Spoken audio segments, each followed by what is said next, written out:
Tu viens nous chercher à l'école? Deuxième partie.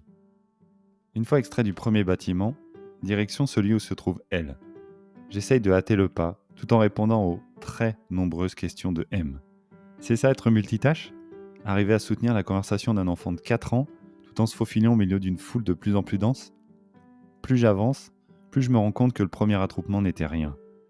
Ici, il y a tellement de gens que la circulation en est perturbée. Plus question d'espérer trouver une place de stationnement à 1 km à la ronde. Les abords de l'école commencent réellement à ressembler à un drive.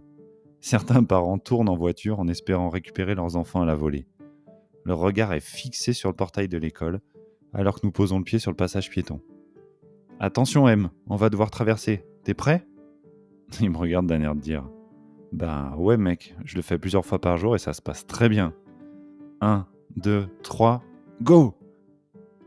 Nous voilà du bon côté de la route. Je croise déjà des enfants de l'âge de L qui repartent avec leurs parents. Je les regarde tous, un par un, comme je scrute les valises sur le carrousel de l'aéroport. Je veux être sûr que personne ne reparte avec mon colis. Et maintenant, quelle est la meilleure place pour l'attendre? Je mets M à contribution. Où attendez-vous votre sœur d'habitude? Là, vers la grille. Ok, en place. Je regarde au loin dans la cour espérant l'apercevoir. Je comprends mieux la phrase « tu viens nous chercher ».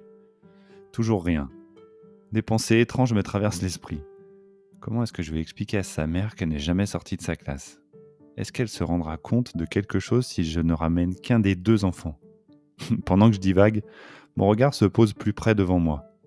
Je me rends compte que des enfants sont agrippés à la grille juste devant moi. Certains me regardent fixement, d'autres passent leurs bras comme pour demander à ce qu'on les libère. Ils me font presque un peu peur. Je fais un tour sur moi-même. Je vois des parents qui en sont à leur 4e passage en voiture en soupirant. D'autres qui klaxonnent en s'agitant parce que leur enfant ne les a pas vus. Premier contact dans la voiture, engueulade. De quoi donner envie de rester à l'école.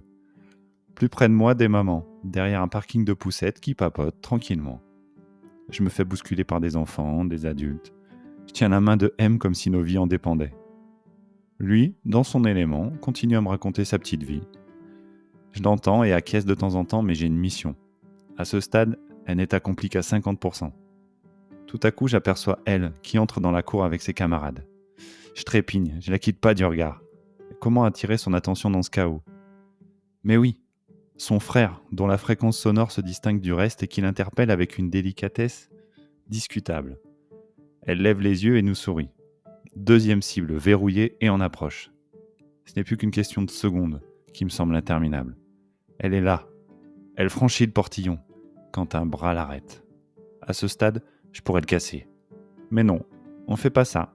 Et on montre sa carte d'identité à la dame qui veut juste s'assurer que je suis bien celui que je prétends être. Plus de bras, plus d'obstacles, et enfin, mon bisou. Ma joie doit leur paraître démesurée tant je suis heureux de les avoir extraits de la fourmilière. Quelle fourmilière? Autour de nous, plus de fourmis. Les gens sont repartis comme ils sont venus. Le dernier bus quitte son arrêt et une dame vient fermer le portillon à clé. Ça semble irréel. Comment passe-t-on aussi vite de l'apocalypse à ça? La mission est pleinement accomplie et la pression retombe. Soudain, je me sens bien et à ma place. Je tiens une petite main de chaque côté et j'ai plein de choses à écouter en retournant à la voiture, à nouveau bien seul sur ce parking.